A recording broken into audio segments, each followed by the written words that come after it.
여러분 안녕하셨습니까? 김갑수의 글쓰기와 말하기 강좌 5번째 시간을 시작하겠습니다. 이 글쓰기 말하기 강좌는 초반에는 그다지 이렇게 쟁점이나 논점이 첨예한 것들이 좀 적어가지고 아무래도 이론적인 것들이 좀 나오니까 여러분들한테 덜 흥미로울지도 모릅니다.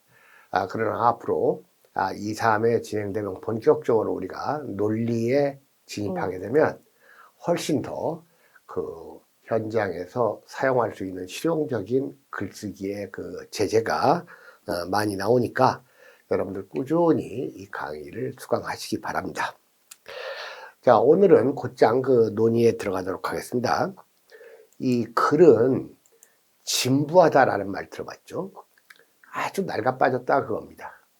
그리고 글이 진부한 것은 남들이 하는 대로 유형화된 글쓰기를 하기 때문에 그렇습니다. 그래서 오늘 이 글을 쓰는데 글이 진부하다, 그 다음에 뻔하다, 즉 유형화되어 있다. 이 두 가지는 나쁜 글, 즉 좋지 않은 글에, 즉 글의 말도 마찬가지입니다. 치명적인 단점이다. 이걸 꼭 가지셔야 됩니다. 글과 말뿐만 아니라 사람도 그래요. 우리가 사람에 대한 인상이나 글이나 말에 대한 인상이 본질적으로 다르지 않습니다.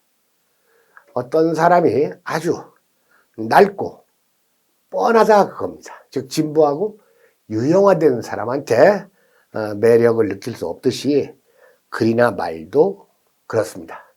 그래서 저는 나쁜 글의 요건으로 가장 대표적인 거 진부성과 유형성을 드는데 잘 생각을 해 보십시오. 우리의 말과 글이 왜 진부하고 유형화 되었는가? 이 원인을 생각해 보면 고칠 수가 있죠. 일단 말입니다. 이 평범하고 즉 범상한 사람들은 자기가 쓰는 글이나 말의 제재를 신문, 텔레비전 등에서 구해요. 네. 이와 같은 그 대중매체는 모든 사람들이 즉 이 세상의 초동급부들이 다 듣는 것들이에요. 그러니까 남들 다 하는 뻔한 얘기를, 예를 들어 페이스북 같은 데도 보면 그저 인터넷만 들어가 보면 다 있는 것을 자기만 아는 것처럼 공유하는 사람들이 있는데, 물론 공유한 글에서 그걸 제재로 독창적인 자기 주장을 펼치면 몰라도 그 뻔한 내용의 글들, 요즘 유튜브의 그 정치 시사 교양 프로그램들 보면 그저 그냥 인터넷 찾아보면 있는 내용들을 그대로 다들 반복하고 있어요. 유형화되어 있다 그겁니다. 그런데 이런 말은 좀 심하게 들릴지 몰라도 수준 낮은 대중들은 또 그런 걸 좋아해요. 일단 알아들을 수가 있으니까. 네. 자, 그래서 우리의 글이 진부하고 유형화되는 첫 번째 이유로서 대중매체에서 소재를 구한다. 두 번째로는 천편일률적인 글쓰기 교본. 글쓰기 교본에서 시키는 대로 하니까 모든 사람들의 글쓰기가 다 비슷해질 것 아닙니까? 자, 그러면 우리의 글쓰기나 말하기가 유형화되지 않고 진부하지 않고, 다시 말해서 독창 개성적이고 참신하려면 어떻게 되느냐, 어디서 소재를 구하느냐? 당연히 이것은 동서양의 고전입니다. 논어, 맹자, 대학, 중용, 플라톤, 소크라테스, 아리스토텔레스, 불경, 노자, 장자, 그리고 한국 고전들, 삼국사기, 삼국유사, 그리고 조선시대 학자들의 문집, 그리고 많은 세계적인 문학 작품들, 이런 것들에는 대다수 사람들이 선망하고 좋아하는 호감을 가지고 있는 내용들이 있습니다. 거듭 말씀드리지만 모든 글은 다 개체별로 생명성을 가지고 있습니다. 그렇기 때문에 글은 요렇게 써야 한다 라고 천편일률적으로 규정해서 글을 쓰려고 하면 글이 진부해지고 유형화되며, 진부하고 유형화된 글은 생동감이 있을 수가 없습니다. 사람도 마찬가지입니다. 여러분, 생동감이 없어 보이는 사람들을 한번 생각해 보시면 돼요. 글쓰기 교본에서 말하는 내용을 그대로 답습해서 쓰다 보면 글이 낡은 글이 된다 그랬는데, 한번 예를 들어서 한번 생각해 봅시다. 우리가 글에는 서론, 본론, 결론이 있다. 이건 아무래도 이제 논증적인 글에서 이 논자를 쓰는 거고, 쉬운 말로 하면 모든 거에는 시작과 중간과 끝이 있죠. 네. 글쓰기 교본에 나와 있는 내용 중에서 여기까지는 맞아요. 네. 그러나 그 다음부터는 여러분들이 쓰는 글에 적용이 되지 않습니다. 예를 들어 우리가 어떤 글을 쓸 때 서론에서는 과제를 제시해라. 과제는 이제 논제라고 할 수 있어요. 그 다음에 이제 문제를 제기해라. 그 다음에 개념을 정의해라. 그러니까 이런 것을 이른바 학원이나 글쓰기 교본에서 가르쳐요. 자, 그런데 여러분들, 글이 원고지로 80장, 100장 되는 논문이라면 몰라도 짧은 서론을 쓰는데 과제도 제시하고 문제도 제기하고 개념도 정의해야 한다는 것이 일단 지면상 불가능하죠. 네. 그러니까 이 중에서 제일 만만한 것이 과제 제시예요. 그러면 이제부터 인간과 사회의 관계에 대해서 논의해 보도록 하겠다. 이런 식의 인위적인, 자기적인 과제 제시는 글을 아주 상투적으로 만듭니다. 그러니까 글에 따라서 과제만 제시할 수도 있고, 문제만 던질 수도 있고, 개념 정의를 할 수도 있고 안 할 수도 있다. 그 다음에 이 결론도 마찬가지예요. 결론에서는 이 본론을 요약해라, 이런 말을 해요. 그리고 이제 자기의 최종 주장을 넣어라 그러는데, 여러분들 본론을 요약할 바에야 결론을 뭐하러 또 다시 써요. 본론에 다 있는데. 그러니까 긴 글일 경우에 그런 겁니다. 그렇기 때문에 이 본론을 결론에서 꼭 요약한다, 그런 법칙은 없는 것이고, 논설문의 경우에는 이제 본론에서 근거를 제시하고 그 근거를 바탕으로 최종 주장을 펼치면 되고, 더 좋은 결론이 되려면 단순히 본론을 요약하거나 최종 주장에 머무르지 말고 논점 일탈이 되지 않는 범위 내에서 새로운 읽을 거리를 추가하는 것도 좋은 결론이 됩니다. 그러니까 글을 잘 쓰는 사람들은 꼭 마지막에, 이 속된 말로 마지막에 한 큐를 넣기 위해서 뭔가 이 독자를 매혹시킬 만한 내용을 준비해뒀다가 마지막에 넣는다. 이것은 아주 멋진 글의 끝내기라고 할 수가 있겠습니다. 자, 그래서 오늘 그냥 첫 번째 이 논의사항으로 글이 유형화되고 진부해서는 안 된다, 이런 말을 간단히 얘기를 했어요. 자, 그런데 이제 한번 이런 생각을 해보세요. 우리가 항상 새롭거나 또는 참신한 것만 얘기할 수가 없어요. 네. 많은 사람들이 공유하는, 그리고 모두가 다 알고 있는 뻔한 내용도 얘기를 할 때가 있어요. 그러니까 다시 말해서 이 뻔한 내용을 글로 써야 될 때는 변화를 줘야 돼요.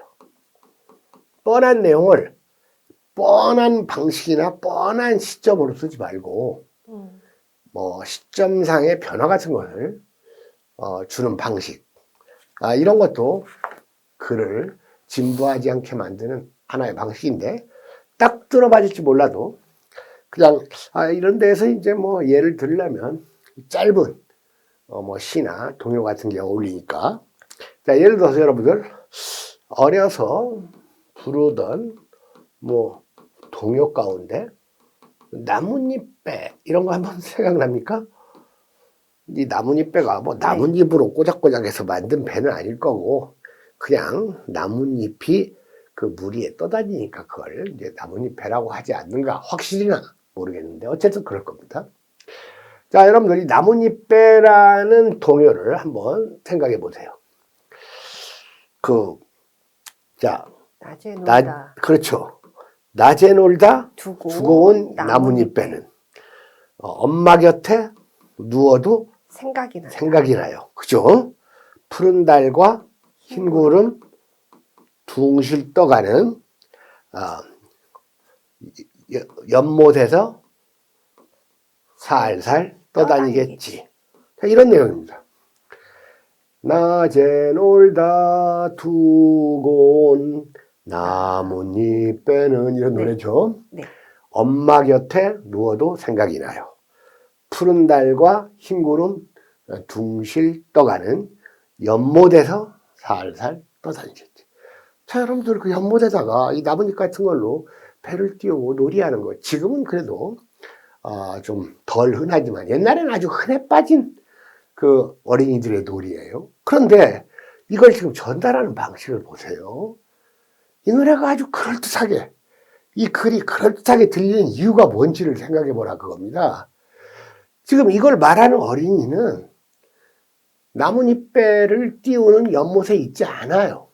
네. 연못에는 벌써 몇 시간 전에 있었어. 그죠? 네. 낮에 놀다 두고 온 나뭇잎배는 그러니까 낮에 놀았어. 그런데 엄마 곁에 뒀다는 건 잠자리야 이거 지금. 네, 푸른 달이니까. 그렇죠. 그러니까 엄마 곁에 누워도 생각이 나. 벌써 그 엄마 곁이라는 건 대단히 좋은 곳인데도 그 포근한 엄마 곁에 누웠는데도 그 나뭇잎배가 떠오르는 거예요. 벌써. 그러면 이걸 읽는 사람들은 자기도 모르게 그 나뭇잎배 같은 거에 대한 아주 이렇게 그 좋은 느낌을 가질 수밖에 없어요. 자, 그런데 푸른 달과 흰 구름 둥실 떠가는 연못에서 살살 떠다니게. 보세요. 나뭇잎배를 얘기하고 있는데 사실 실제 나뭇잎배, 지금 시점에서 나뭇잎배는 하나도 없어요. 다 상상입니다. 그래서 푸른 달과 흰 구름 이런 것도 다 상상이에요. 네. 떠다니는 나뭇잎도 상상이야. 그렇죠? 자, 이렇게 뻔한 내용. 나는 연못에다 나뭇잎배를 띄우고 살살 떠다니게 했다. 아주 재미없습니다. 그러면. 근데 이걸 시점을 확, 한, 10시간 남짓 확 경과시켜가지고, 낮에 놀다 두고 온 나뭇잎배. 엄마 곁에 누워도 생각이 나고. 그러면서 여기서 보는 이 푸른 달과 흰 구름, 완전 시각적인 표현인데도, 이것도 지금 눈으로 보는 시각이 아니에요. 다 상상이에요. 이 시각도 이렇게 상상하고, 그러면서 연못에서 살살 떠다니겠지.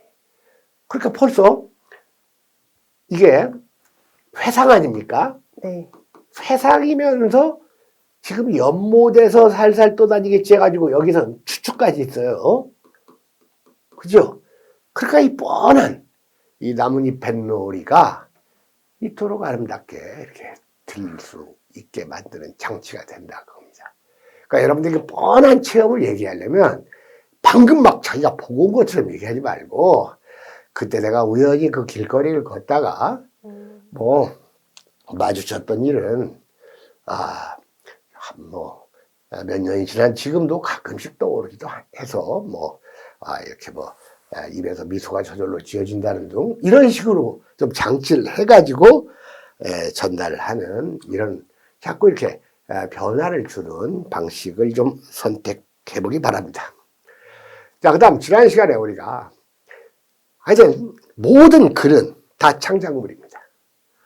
모든 창작물의 가장 치명적인 그 단점은 낡은 거예요. 뻔한 거다 그겁니다. 그래서 제가 지난번에 우리가 쓰는 글이나 말이 아주 낡고 뻔해지는 것 가운데 별로 좋은 것도 아닌데 사람들이 그걸 아주 좋은 걸로 생각하는 그러한 표현의 기법으로 비유라는 게 있다. 네.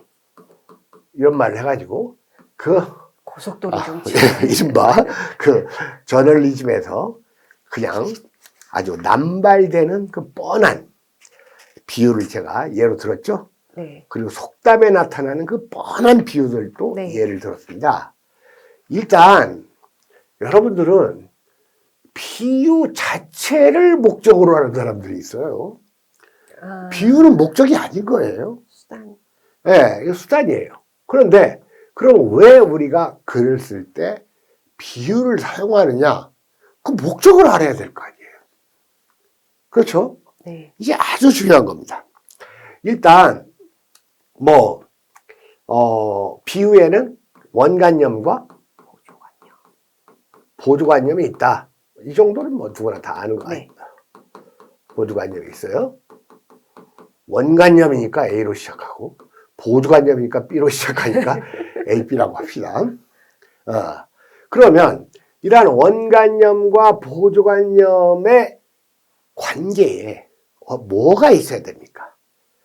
두 개가 서로 유사한 점이 있어야 돼요. 유사성이 있어야지 비유가 되죠. 그렇죠? 네. 그러니까 뭐 직유와 은유가 있고 그 다음에 화유, 대유, 풍유, 제유 이런 여러 가지 유자로 끝나는 수사법과 의인, 의성, 의태처럼 의자로 시작되는 수사법은 다 비유법입니다. 그래서 대표적인 것은 이제 직유와 은유가 있어요. 그러니까 박목월의 구름에 달 가듯이 가는 나그네 하면 우리나라 직유법 중에서 제일 유명한 19절입니다. 그런데 김동명의 내 마음은 호수요. 그러면 우리나라 은유법 중에서 제일 유명한 은유법이라고 할 수가 있는데 여러분들이 왜 이 비유를 구사하는지 그 목적에 대한 인식이 없으니까 쓸데없이 비유를 남발하게 된다고 합니다. 일단 그 유사성이라는 것은 표면상의 유사성도 있고 그 다음에 이제 내면상의 유사성도 있어요. 유사성이 있어야지 비유가 성립이 되는 거예요. 예전에 제가 그 대학에서 그 소설을 가르칠 때 어떤 학생이 글을 써왔는데 주인공이 길을 가다가 공사장 옆을 지나는데 이 크레인이 이렇게 움직이는 장면을 묘사하는데 그걸 비유로 해요. 그러니까 그 친구는 왜 비유를 써야 되는지를 모르는 거야. 무슨 비유를 하느냐? 하계머리와 같은 크레인이. 자, 그러면 이렇게 생겼다는 점에서만 비슷하니까 이건 표면의 유사성만을 크레인하고 하계머리는 표면의 유사성만을 가지고 얘기한 거죠. 그 내가 이 크레인을 꼭 하계머리에다가 비유를 해야 되냐 그랬더니 그래야 된대. 꼭 이렇게 동물에다가 비유를 해야 되냐 그랬더니 그래야 된대요. 그러면 하계머리라고 하지 말고 차라리 공룡의 머리라고 해라. 내가 왜냐면 이렇게 구부러졌다는 그 외면의 유사성은 있지만 그 크레인이라는 강력한 그 기계적 힘하고 이 가늘어 빠진 하계머리하고 이건 안 어울리죠. 그나마 그냥 공룡하면 좀 이 파워도 좀 있으니까. 그러니까 어쨌든 이 유사성의 바탕을 둬야 되는데 이 유사성이 누구나 아는 뻔한 유사성일수록 이 비유는 실패한다는 겁니다. 자, 그러면 먼저 이 시간에 조금 어려울지 몰라도 여러분들이 왜 비유를 구사하는가 그 목적을 이 시간에 꼭 알기 바랍니다. 자, 우리가 이 원관념입니다.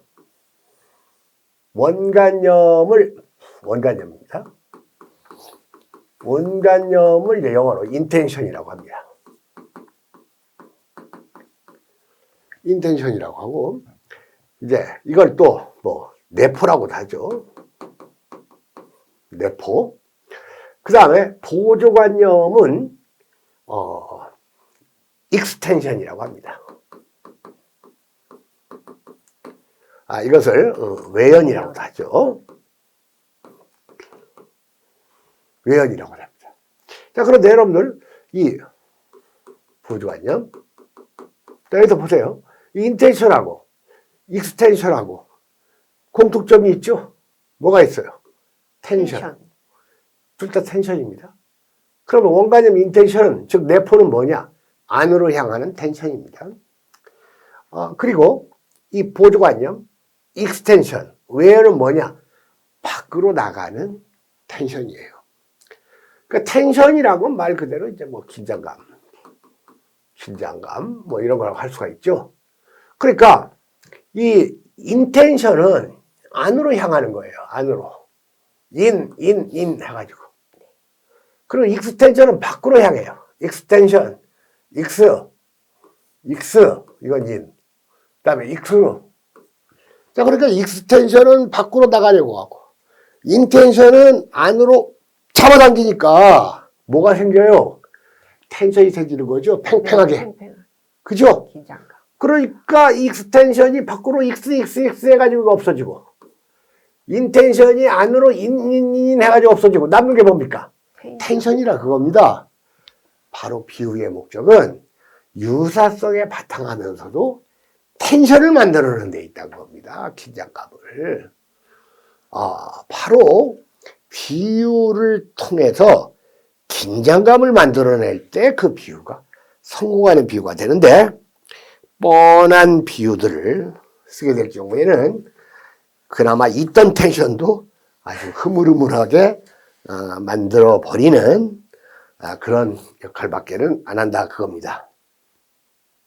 자, 그러면 우리가 시 한 편을 보도록 하죠. 이육사의 절정이라는 시 들어봤을 겁니다. 짤막한 시입니다. 여기서 절정은 한계 상황의 극한점을 의미하는 겁니다. 매운 계절의 채찍의 갈겨.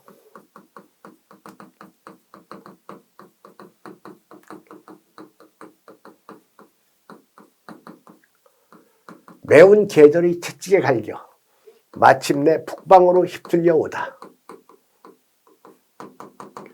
하늘도 그만 지쳐 끝난 고원. 서리빨 칼날진 그 위에 서다. 어디다 무릎을 꿇어야 하나. 한 발 제껴디딜 곳조차 없다. 이러매 눈 감아 생각해 볼 밖에. 이러매 눈 감아 생각해 볼 밖에. 겨울은 강철로 된 무지개인가 보다. 강철로 된 무지개인가 보다.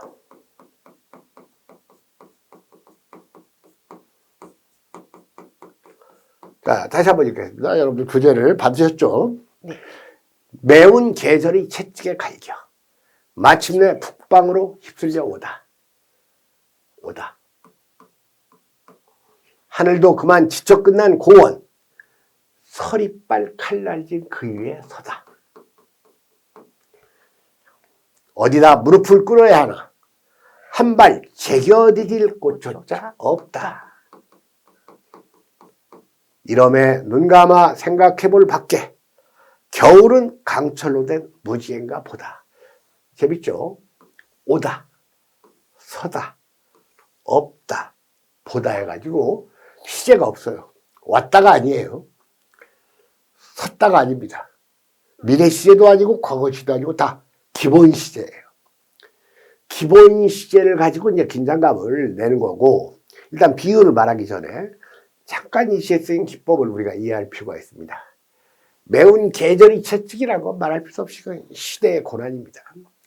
시대의 고난에 쫓겨가지고 매운 계절의 채찍이 가니까 마침내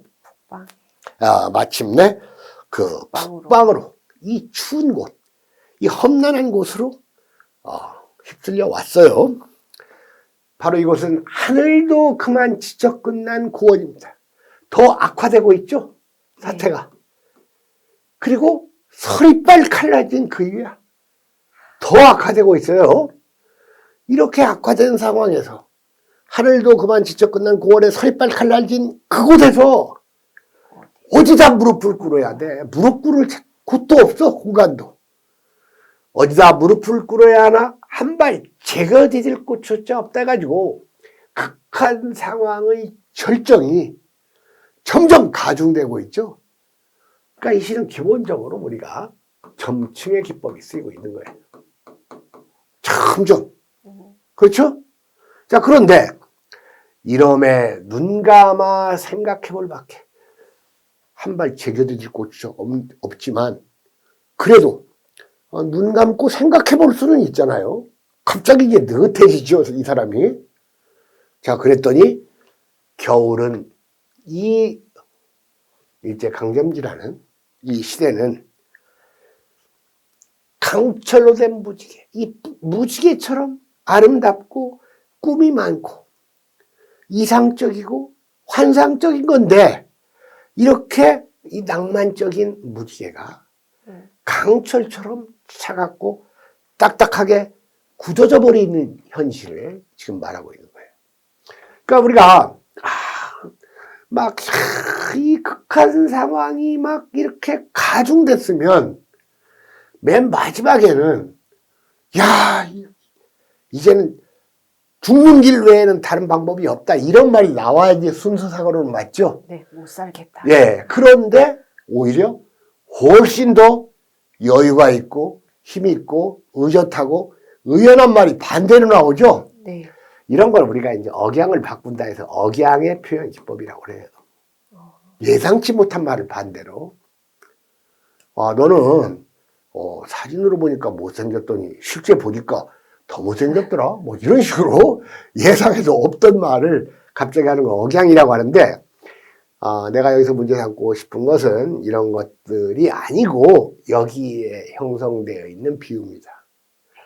겨울은 이 겨울이라고 자체가 상징 용어예요. 나라를 빼앗긴 시대예요.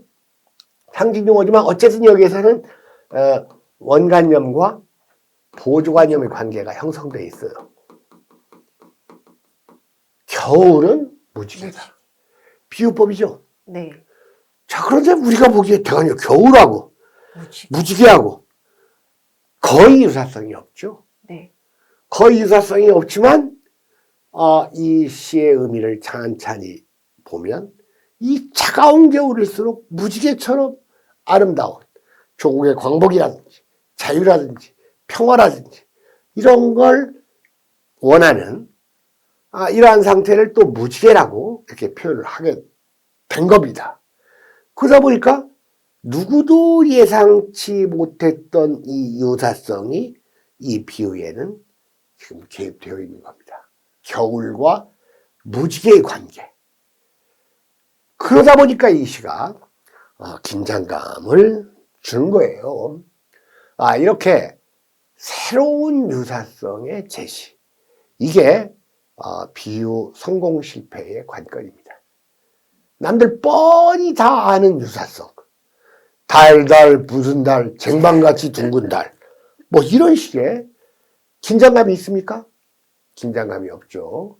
그러니까 여러분들 뻔한 비유는 아예 하지를 말아라. 뻔한 비유는 하지를 말아라. 이게 글을 쓰는데 아주 중요합니다. 자, 두 번째로 그러니까 텐션. 이제 이 텐션이라는 것을 창출하는데 비유가 쓰였다. 이 비유라는 게 이게 만만치 않은 겁니다. 우리가 그 어려운 그 우주 과학의 이야기를 읽을 때 비유를 통해서 얘기해주면 쏙쏙 들어올 때가 있잖아요. 왜냐? 일상적인 언어, 과학적인 언어만으로는 그 표현에 한계가 있을 때 이제 비유가 동원되는 거예요. 그래서 제가 아까 우리나라 은유법 중에서 제일 유명한 내 마음은 호수요.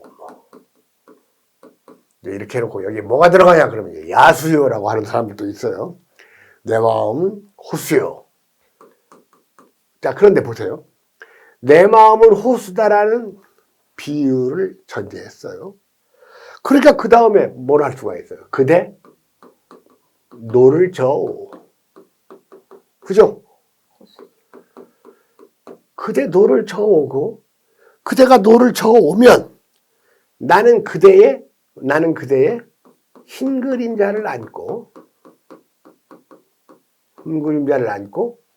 어떻게? 옷같이 그대의 배전에 부서지리라. 자, 이것도 이제 지금 너무나 유명해진 이러한 노랫말이니까 그다지 새롭게는 안 느껴져도 여기에는 만만치 않은 지금 비유가 성립되어 있어요. 보세요. 내 마음을 호수라고 비유해 놓으니까 노를 저으라고 할 수가 있는 거야. 내 마음은 사막이요 해놓고 그대 노를 저으. 말이 안 되는 거죠. 그죠? 그대의 노를 저어. 그러면 나는 호수 물이야 지금. 네. 나는 호수 물이고 그대는 배야. 그죠? 노를 저어. 예. 그대 노를 저어. 그대가 노를 저어오면 그대는 배예요. 나는 그대의 흰 그림자를 안고, 흰 그림자는 말고 뭐 순결 같은 것도 상징하죠. 나는 그대의 이 순결한 그림자, 순결한 그대를 내 마음에 받아들여 가지고 옷같이 그대의 배전에 부서지리라. 보세요. 배전에 부서지리라. 자, 그대가 그대 배전에 가서 나는 그냥 부서지겠다는 거야, 이거. 이거 아주 과격한 표현입니다. 우리가 어떤 이성한테 나는 너의 배전에 부서지겠어. 야, 이거 굉장히 타프한 사랑의 고백이에요. 자, 그런데 여기 옥같이라는 또 치유가 있어요. 옥이라는 건 뭡니까?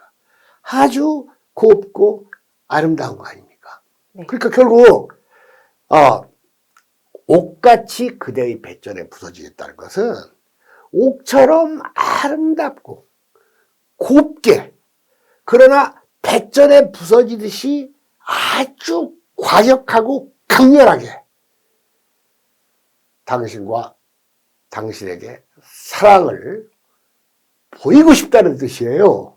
근데 우리가 이걸 일상의 언어로 나는 아름답고 곱게 그대의 배전에 파괴적으로 사랑하고 싶다 이런 말을 하면 말이 안 되잖아요. 그죠? 네. 그런데 이렇게 비유를 해놓으면 이렇게 모순되는 일상의 언어, 과학의 언어로는 표현하기 힘든 말들을 아주 그럴듯하게 아주 미묘한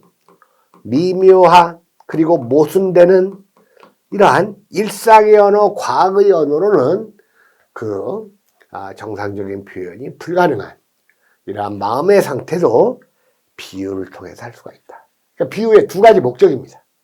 아주 미묘하고 모순적인 표현도 비유를 통해서 가능하고 또 하나는 앞서 얘기했던 대로 비유를 통해서 긴장감, 텐션을 만들어내는 이런 효과가 있다. 그렇게 아시면 되겠습니다. 자, 그 다음 보겠습니다. 먼저 글에는 어떤 글이 있냐 해가지고 예술적인 글이 있고 아니면 비예술적인 글이 있다 이런 말도 하고 그 다음에 논증적인 글이 있고 비논증적인 글이 있다 이렇게 나눌 수도 있고 어쨌든 예술적인 글은 우리가 이제 리터러처 예술적인 글은 이제 총괄해가지고 문학이라고 하는 거예요. 그리고 이제 논증적인 글, 비예술적인 글은 이제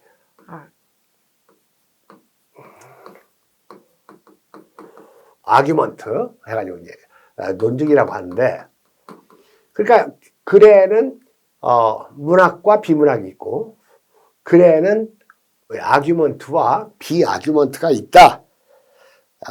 이렇게 이제 보통 얘기들을 하는데 이런 건 안다고 해서 글쓰기 하나도 도움이 안 돼요. 그래 제가 이제 이렇게 보면 글에는 그냥 여러분들이 쓰는 글에는 이제 일반적인 글이 있고 논증적인 글이 있고 서사적인 글이 있는데 일반적인 글은 그냥 쓰는 잡글이에요. 우리가 SNS 같은데. 그 다음에 논증적인 글은 이제 증명이나 이제 주장하는 글이고, 서사적인 글은 이제 사건을 쭉 이야기합니다. 이야기예요. 당연히 이 서사적인 글에는 시간이 경과되는 성격을 갖고 있죠. 우리가 모든 사건에는 시간이 필요합니다. 이 세 가지가 있는데 이런 것을 또 아는 것도 뭐 글쓰기에 별로 도움이 안 돼요. 그렇죠? 자, 그래서 저는 이제 한 가지 여러분들 약간 놓치고 있는데, 이 아규먼트에는 설명하는 글과 주장하는 글이 있어요. 설명하는 글과 주장하는 글. 그러니까 설명하는 글은 읽는 사람을 이해시키는 데 목적이 있는 거고, 주장하는 글은 읽는 사람을 설득하는 데 목적이 있다. 이 정도는 알면 되고,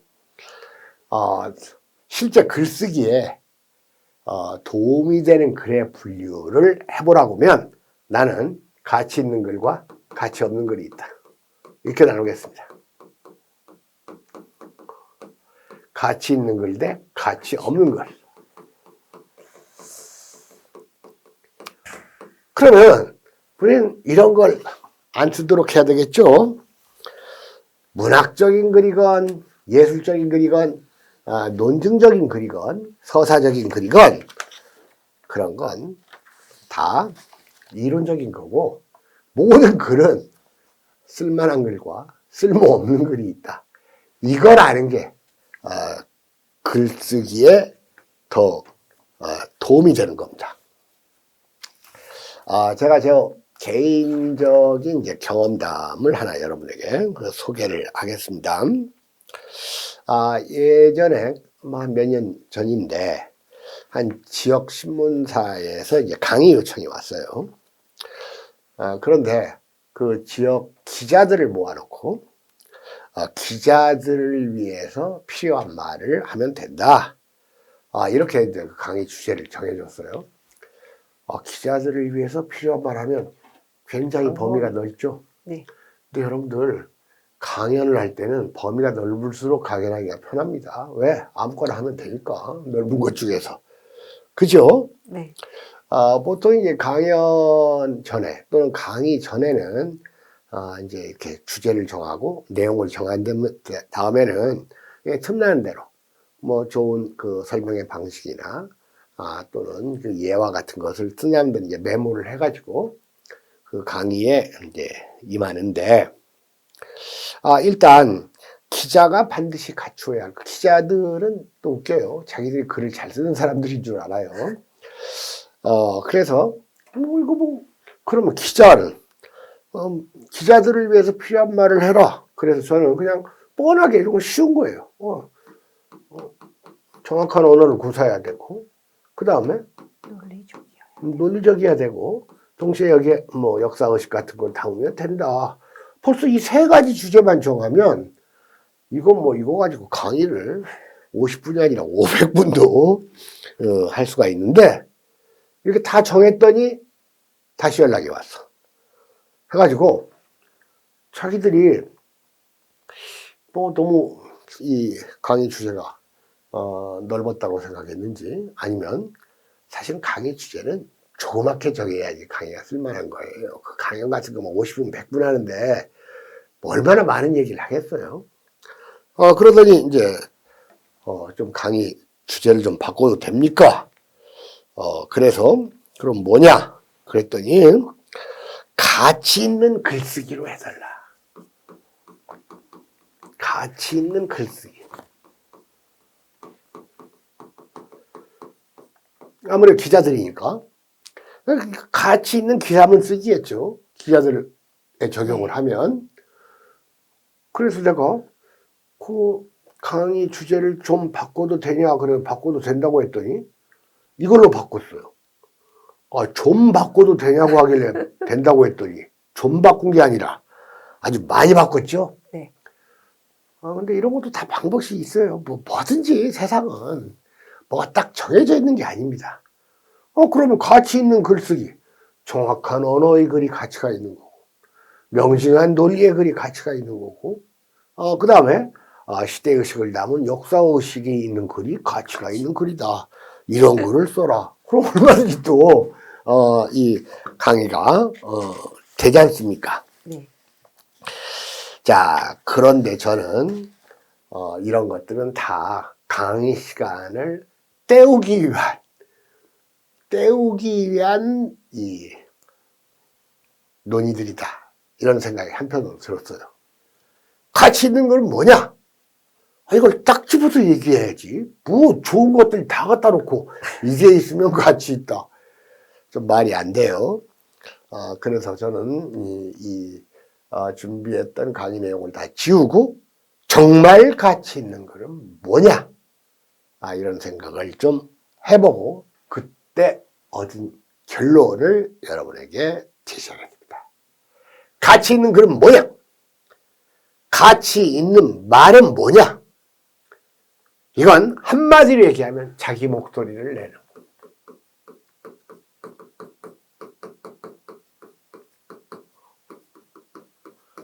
자기 목소리를 내는 글과 말. 이게 저는 가치 있는 글이라고 생각합니다. 이건 강의도 그렇고 설교도 그렇습니다. 그러니까 예전에 그 무슨 뭐 대학 입시나 이런 데서 그 본고사를 칠 때는 네. 이렇게 자기 목소리를 내는 내용을 그 수업 시간에 강의를 했어요. 근데 요즘 있는 그 수능 시험이라는 그 이상한 그 테스팅 있죠. 그러니까 수능 시험은 그 강사라고도 안 해요. 코치라고 해요. 기술을 가르치는 거니까.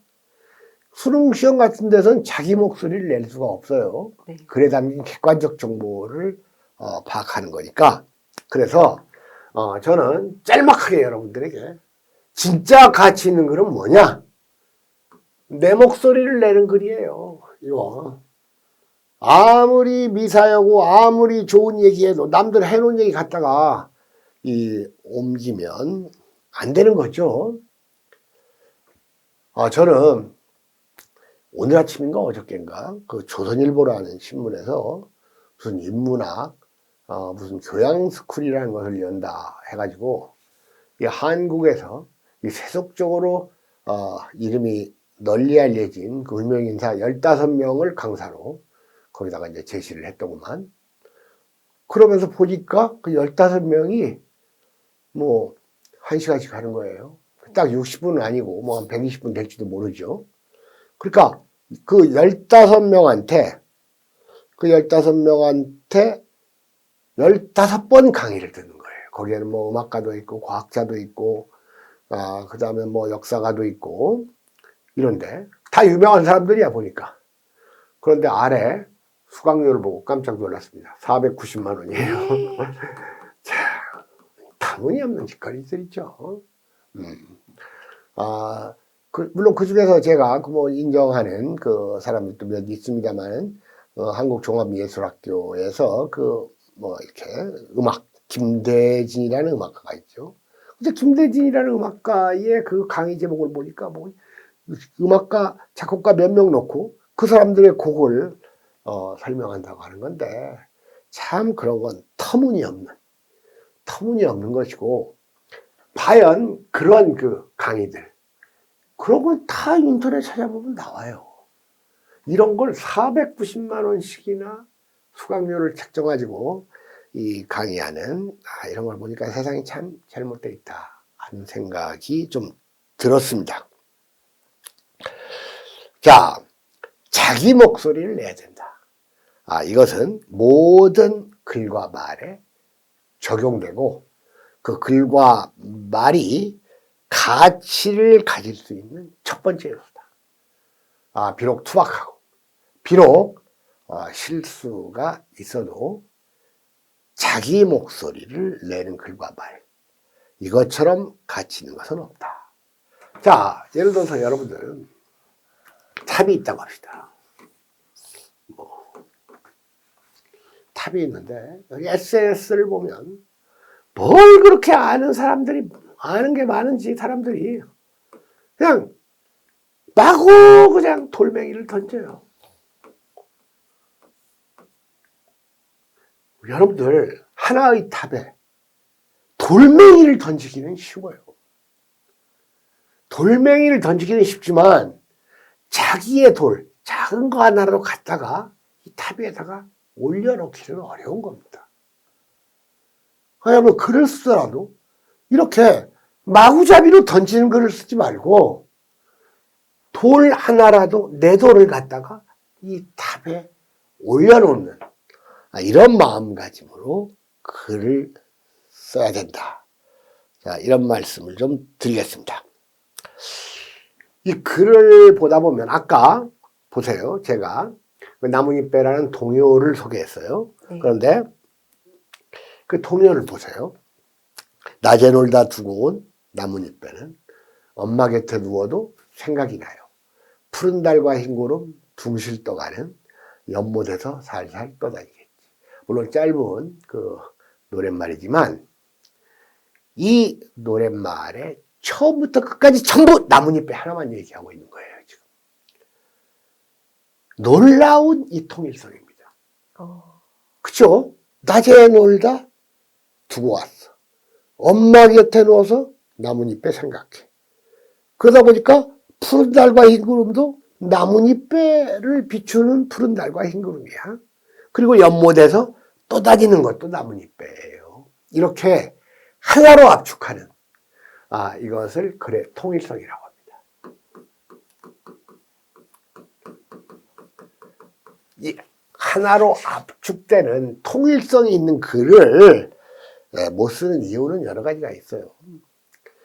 일단 논점과 상관없는 이 사람이 뭘 말하고자 하는 거야. 이 말했다가 저 말했다가 또 심지어는 실컷 말해놓고 자기 글의 가치를 스스로 떨어뜨려가지고 실컷 주장해놓고 여기에다가 50원 건다. 바보 같은 말들.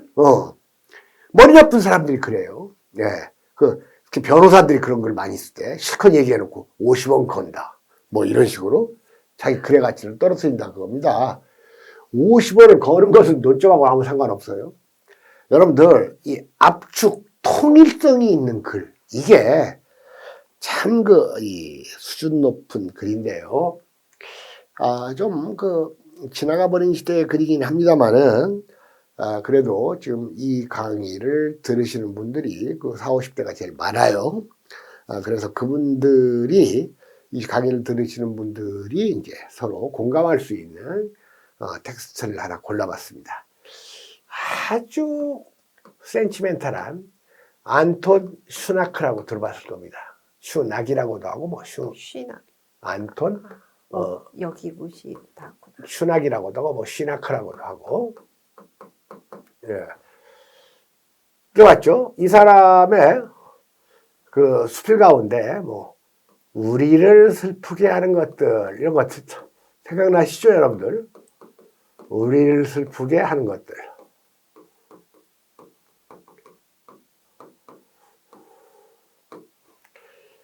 아주 센티멘탈하고 지금 젊은이들이 듣기에는 아주 낡은 글이 아니겠느냐 하지만 대단히 유명한 글입니다. 이 안톤 슈나크는 이제 독일 사람인 것 같고 이 한국 소설가 가운데 이제 최인훈이 있습니다. 이 최인훈 선생이 1960년대인지 70년대에 쓴 동명 제목의 수필이 있습니다. 우리를 슬프게 하는 것들이에요. 자, 그럼 벌써 제목이 우리를 슬프게 하는 것들 해가지고 그대로 갖다 따라 썼죠. 네. 그리고 실제로 이 두 글을 읽어보면 우리를 슬프게 하는 것들의 항목을 계속 나열해요. 그냥 계속 나열하니까 일단 이 최인훈의 글이 슈나크의 글을 모방했다라고 할 수가 있어요. 근데 이제 모방이라는 말은 우리가 일상생활에서 모방이라고 하면 남의 것을 갖다가 이렇게 베끼다시피 하는 것을 모방이라고 생각을 하는데 문학에서는 모방이 좀 다른 뜻으로 쓰입니다. 네. 우리가 이걸 짜는 말로서 미메시스라는 말을 쓰는데, 이 모방에는 이렇게 그 참고하는 것을 반영해서 새로운 창조를 한다는 이런 의미가 있어요. 그러니까 남의 것을 무조건 갖다 베끼는 것은 이제 모방이라고 않고 이제 모사라고도 이제 하는데, 이 모방이라는 말은 그냥 여기서 따로 쓰더라도 일단 남의 것을 갖다가 베낄 때 부정한 방법으로 갖다 베끼는 것을 표절이라고 합니다. 표절이라는 것은 이제 글을 도둑질한다는 것이죠. 자, 그런데 벌써 사람들은 안톤 시나크의 우리를 슬프게 하는 것들이라는 제목의 숲이 있다는 것을 다 알아요. 다 아니까 최인훈도 다 안다는 것을 자기도 알고 있다는 듯이 버젓이 똑같은 제목을 붙인 거예요. 이 최인훈이라는 소설가는 남의 제목 갖다가 잘 써요. 여러분, 최인훈의 소설 가운데 구운몽이라고 네. 구운몽도 있고 열하일기도 있습니다. 그러면 이런 건 표절이냐? 이거 갖다가 그냥 썼다는 걸 다 아니까 이런 건 표절이라고 할 수가 없죠. 네. 그러니까 우리가 남의 것을 갖다 쓸 때는 이건 예를 들어 이건 안톤 시나크의 수필로 내 제목을 삼은 것이다 이런 말을 안 해도 이건 공공연하고 명백하게 안톤 시나크의 것을 갖다가 썼다는 것을 밝힌 셈이 되죠. 이와 같이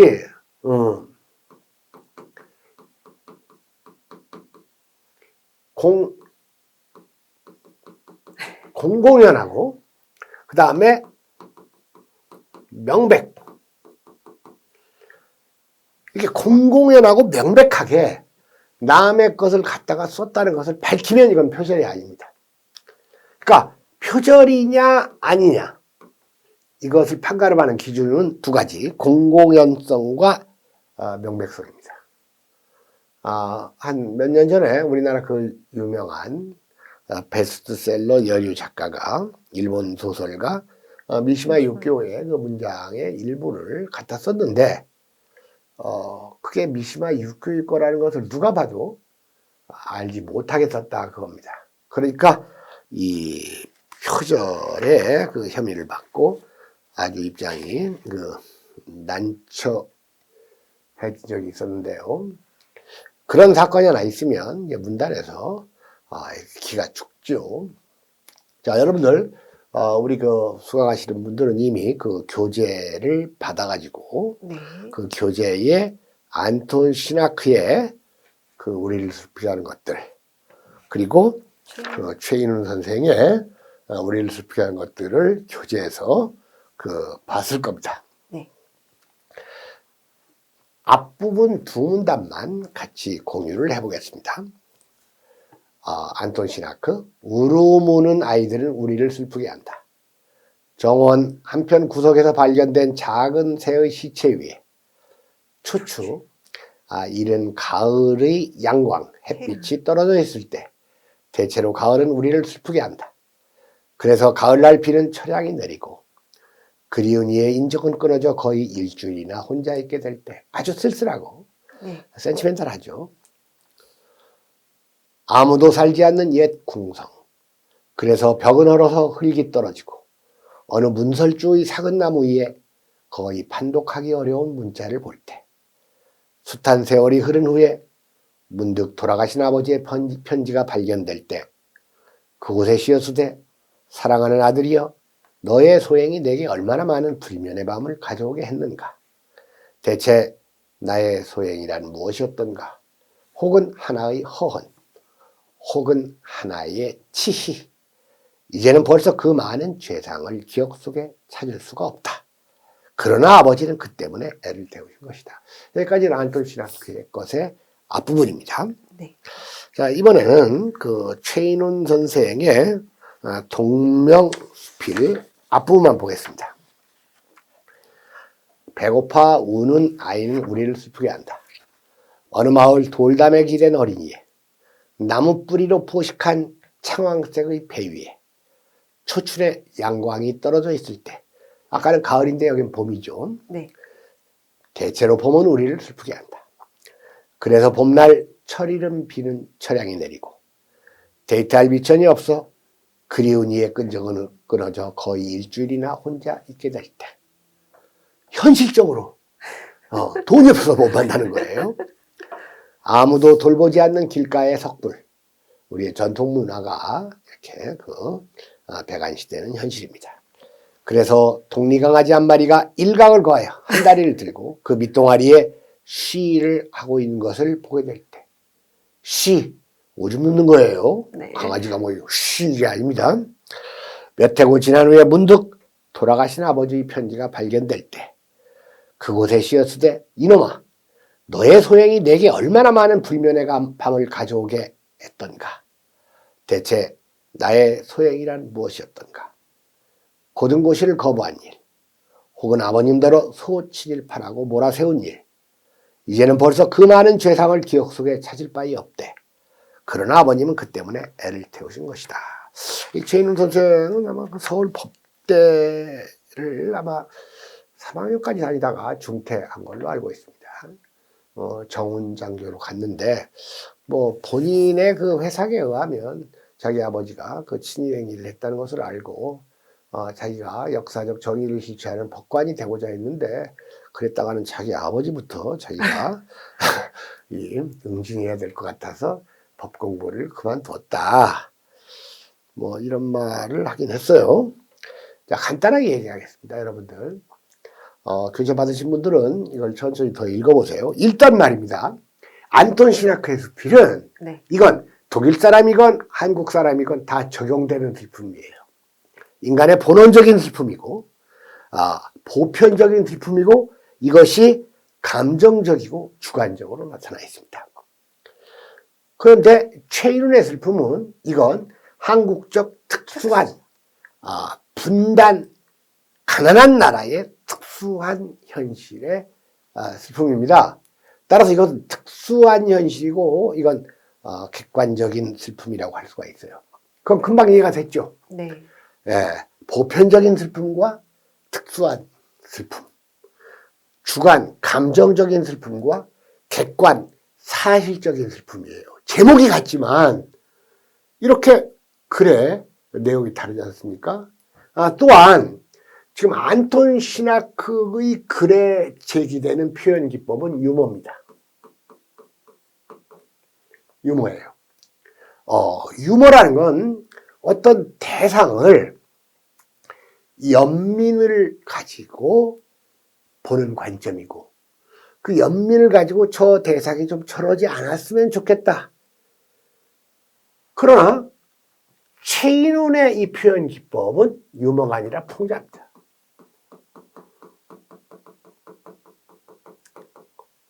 자, 우리가 미소 짓는, 미소라는 웃음을 유머와 결부시킨다면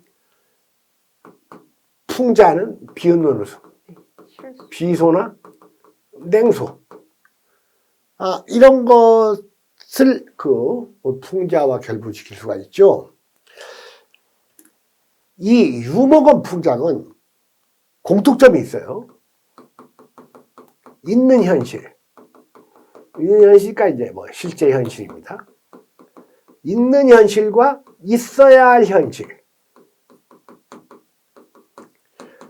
있어야 할 현실이니까